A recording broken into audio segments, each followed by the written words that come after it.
Hello, it's time for another update. It's March 3rd, and March is Multiple Myeloma Awareness Month. Some of you guys know what multiple myeloma is. I've got some new friends that may not, so I'm going to walk you through that real quick and a little bit of my journey.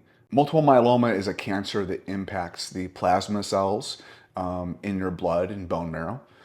And when I was first diagnosed in January of 2024, the bone marrow biopsy showed that I was roughly 48% cancer in my bone marrow.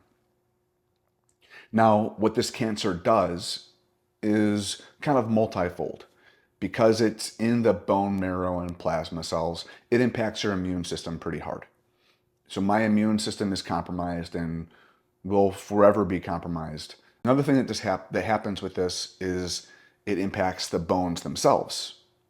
All of our tissues have a breakdown and rebuild cycle. This cancer disrupts that breakdown and rebuild cycle such that you begin developing lesions or holes in your bones because it breaks down faster than it rebuilds.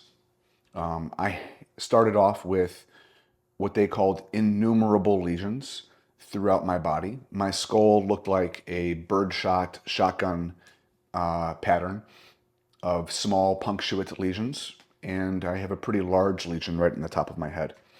I have pretty large lesions on several places in my bones, and when I started off, I had innumerable lesions through my pelvis and my femurs, my spine.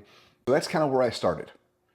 Now, when I started treatment, my first chemo was on Valentine's Day of 2024. And so I've just passed 2 years of treatment. And in that 2 years, I've gone through a lot of treatment. I started off going every single week for a chemo.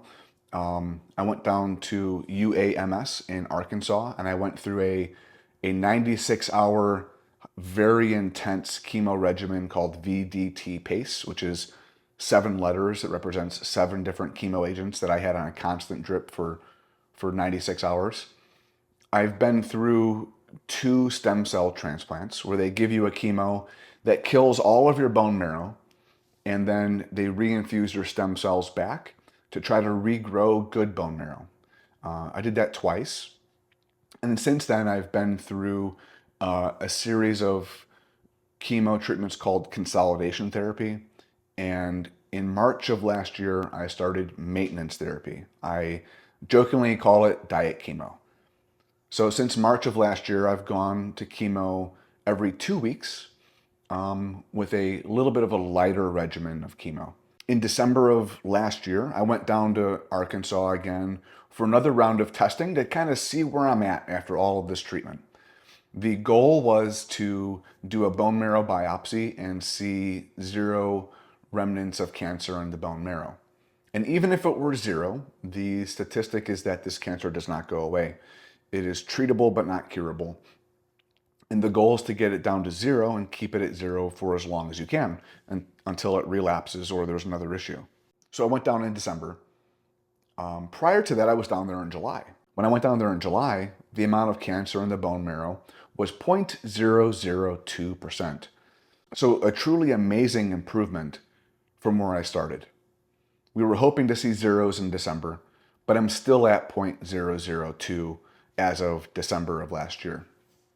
The docs think that that's probably the peak of the improvement that they're going to see. And we'll see. I have hope. I have hope that it's going to improve even further. They did an MRI of my whole body and of the bone marrow itself, and it looks like all of those really small punctuate lesions have begun to close up. All that's remaining is the larger lesions, and they're all stable, meaning they're not getting any worse, which is a win.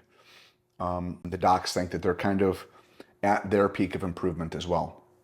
Again, I have hope. I have hope that they'll be improved even further.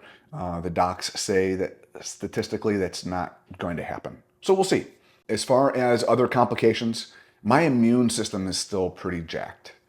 I was really hoping that I would have an improvement in my immune system, but I'm still seeing a lot of issues. I got sick again a couple weeks ago, and we've determined that we need to truly just get rid of our chickens, be done with that whole phase of our life entirely. because there's too much risk of cross-contamination. So we have some good friends that are going to adopt our chickens and our coop and all the setup that we have with that. And our cat is an indoor-outdoor cat, and so we're going to do everything we can to make sure that he stays as an indoor cat, as upset as he is about that. He is not happy. He wants to go outside and hunt and play, and so he's an indoor cat from now on. Along with the immune system and the bone complications, another chronic indication of this cancer is fatigue management. And managing the fatigue of this has been tough. Has been very hard. I've posted a few workouts and everyone's like, "Hey, yeah, awesome job, and you're doing great." And so I'm posting the cool things. What I'm not posting, what I'm not sharing is the hard days. I don't share a whole lot of that. I don't think that's overall productive,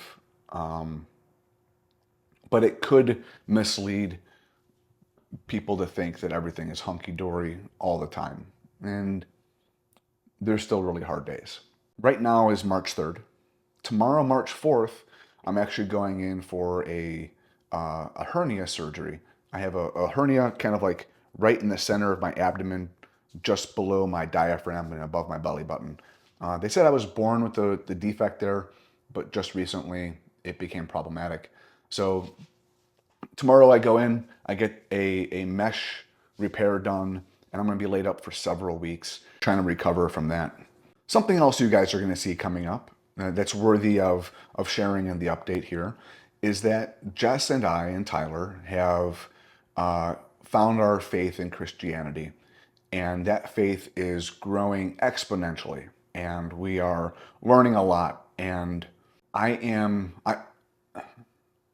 grew up in a Christian home, and I did a little video update last year about this transition from once following Jesus to falling away and then kind of like rediscovering this again.